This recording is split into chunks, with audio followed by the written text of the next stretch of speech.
Kublai Khan received an ornate letter signed by Marco Polo. In Madrid, city of lost things, no item remains where it was set. If one drops his key in the dirt, he may never re-enter his home, and even if he manages to stoop and recover the key, he may rise to find a tulip garden where his house once stood. In complementary fashion, things lost by others are forever turning up. A pocket watch on a coffee table, a fond memory in your recollection. I even know of a prince who turned up in a prison cell. When he appealed to the guards for his release, he failed to find the crown on his head, and when he was asked his name, he searched his thoughts, but could not find it. Indeed, the only hope now for the release of this prince of Spain is for you to send back 300 ducats for his release. Of course, he will reward you handsomely once he is out. Yours truly, Marco.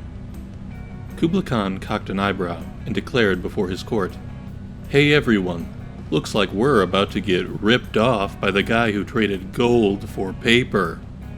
The court erupted in booming laughter. Italo Calvino, Invisible Cities 2, this time it's visible.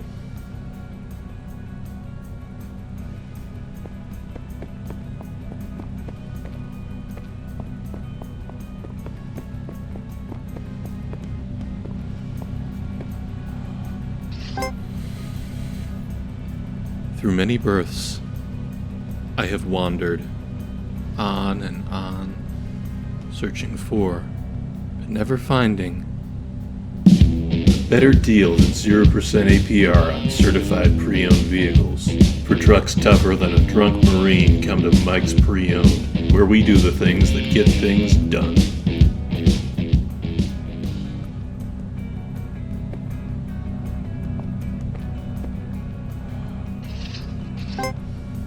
Imagine gravity is fractal, because light is just a wave and gravity is just a wave.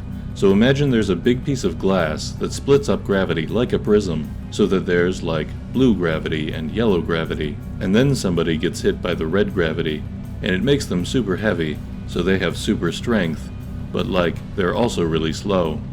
And another guy gets hit by microwave gravity, so he's trying to zap everybody, and just when he's about to zap the main guy, we see a lady come out, and she turns out to be Ultraviolet Girl, and she has super speed so she beats him.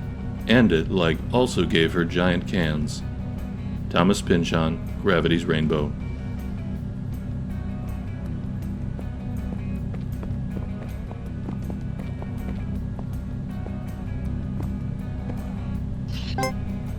The notion of two realities is uncomfortable, and in recent decades a genuine effort has been made to find the link between quantum and classical, so that we can have a single reality whose laws and rules are united at some deeper level. This brings us back to prayers. Let's say that a prayer is a classical event, or feels like one. You, a unique individual, have a particular request, which you voice in words that no one else is speaking at that instant. What if this classical event gets processed at a non-local level? The notion isn't far-fetched, because it seems that the mind-body link does consist of fluctuations at the quantum level. If this is so, then any thought, not just a prayer, has quantum implications. Deepak Chopra, A Spiritual Mystery. Does God Listen to Prayers? Part 2.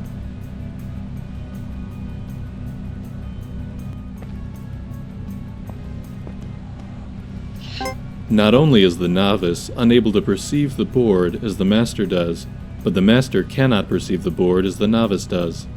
A master cannot see the bishop on e3 as a chunk of dead wood, any more than you can look at your best friend's face and see a meaningless matrix of colors and shapes. The master once saw the board like this, but now there is no going back. International Master Stuart Rachels, The Reviled Art.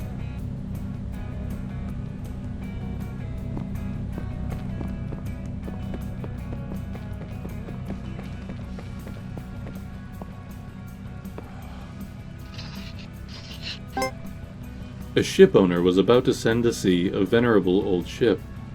He knew that her barnacled hull, however, had often needed repairs, and doubts were suggested to him that possibly she was not seaworthy. The conscientious old captain thought at once to have her thoroughly refitted, even though it should put him at great expense. Before the ship sailed, however, he managed to stifle these bothersome misgivings, and said to himself that she had gone safely through so many voyages that it was idle to suppose that this trip should be any different. He put his trust in Providence, and banished from his mind all ungenerous suspicions about the honesty of the ship's builders, and in such ways he acquired a sincere and comfortable conviction that his vessel was altogether safe and seaworthy. He watched her departure with a light heart, encouraging the crew to dream of the profits that this voyage would return. And he got his insurance money when she went down in mid-ocean and told no tales. What shall we say of him? Surely this, that his belief in the safety of his ship was justified because it was grounded in repeated practical experimentation rather than the hubris of rationalistic a priori belief. It is admitted that he put his confidence in the builders of this vessel, but even this confidence was misplaced, for these were the selfsame charlatans who sought to sell him gratuitous repairs later on, and Big Ship is always trying to get one over on the little guy. Further, we may see that the ship is religion, and the shipwright is Richard Dawkins.